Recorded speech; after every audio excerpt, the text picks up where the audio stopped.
my goodness, what an outrageous turn of events. Chelsea fans at Stamford Bridge were absolutely stunned as their team fell 2-1 to a resilient Sunderland. I mean, Chelsea started off with such promise, right? With Garnacho striking just 4 minutes in, assisted beautifully by Pedro Neto, it all felt so inevitable. But then, Sunderland, in what could only be described as a massive David versus Goliath scenario, clawed their way back. Isidor's clinical equaliser in the 22nd minute was just the beginning. And who saw Talbi's stoppage-time winner coming? Unbelievable. It speaks volumes about Sunderland's discipline and spirit. How does a team with 69% possession struggle this much? And where does Chelsea go from here? You guys, hit that subscribe button to keep riding these rollercoaster narratives with us. You don't want to miss what comes next. All right, let's dive into Chelsea's side of the story, particularly focusing on the bright spark in their lineup, Alejandro Garnacho. I mean, when we talk about attacking flair, you have to mention this kid. Right from the whistle, Garnacho was on fire, literally setting the tone with a goal in the 4th minute, capitalising on a beautiful assist from Pedro Neto.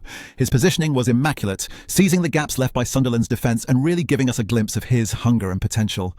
You know, watching him press so vigorously, I felt his energy was contagious. His 4 shots, 2 of them on target, showcased not just ambition, but an undeniable work ethic. The thing is, despite his impressive stint, he got subbed in the 58th minute, which got me thinking, maybe there's room for growth in his physical endurance. But let's be real, Garnacho's early influence truly highlighted tactical synergies within Chelsea's attack. We also can't overlook his chemistry with Neto, moments of interplay that could really bolster Chelsea's forward line if polished. Garnacho seems primed for a bigger role in the team, and I wouldn't be surprised to see him more regularly in that starting spot as the season unfolds. Now, while Garnacho's spark is something we can all get excited about, let's shift gears and talk about the tactical gamble that Chelsea, under Vincenzo Maresca, seemed to be playing against Sunderland. I mean, heading in with a 4-2-3-1 was supposed to control the game, and to be fair, the possession stats were astronomical with that 69%. But here's the deal, it didn't translate into real danger in front of goal. Dominating possession is great, don't get me wrong, but when your expected goals, XG, only hits 0.95, you've got to wonder what's going on there. Enzo Fernandez and Moises Caicedo were supposed to keep things ticking in midfield.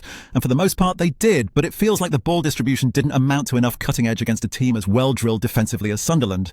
It's almost like there was a lack of urgency or adaptability in Maresca's approach. You've got to question his decision to stick with the plan despite clear struggles. This game could be a wake-up call for him to rethink, especially against teams who aren't afraid to park the bus and hit on the counter. Chelsea might need a serious look at balancing possession with directness moving forward. Right, so here's the thing, over to Sunderland. What a day they had. I mean, talk about executing a plan to perfection. Régis Le Bris absolutely nailed it, deploying a compact 5-4-1 that turned out to be a fortress.